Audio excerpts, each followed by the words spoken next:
For the head and neck specialist, I see the vision as providing extremely personalized and compassionate care to every patient and providing them support all the way through, not just the cancer treatment where you say, no, you're done, the cancer's gone, I don't need to come back, but head and neck cancer requires support for the rest of people's lives.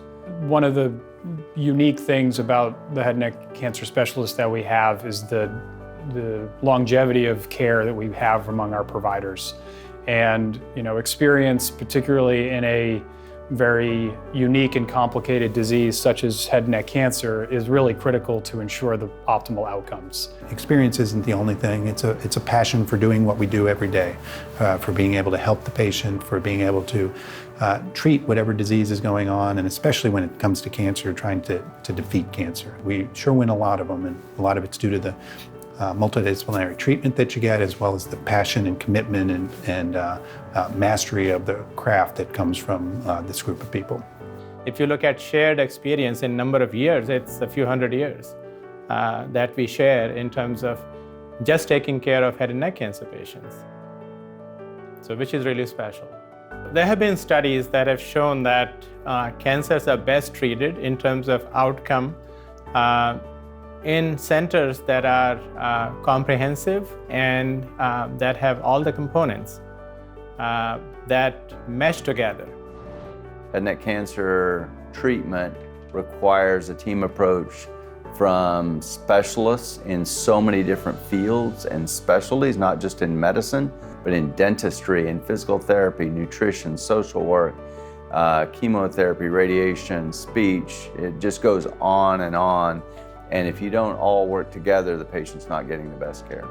Someone once said that team means together everyone achieves more.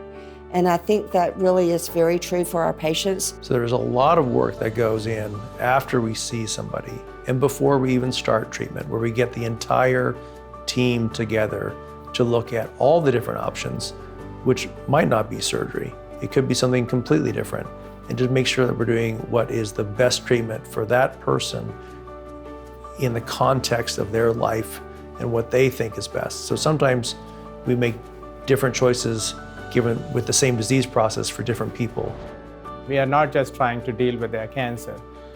We are also human beings that are trying to help a fellow human being go through a really tough treatment. This whole field is still in its infancy, and we're definitely driving the field forward with this group.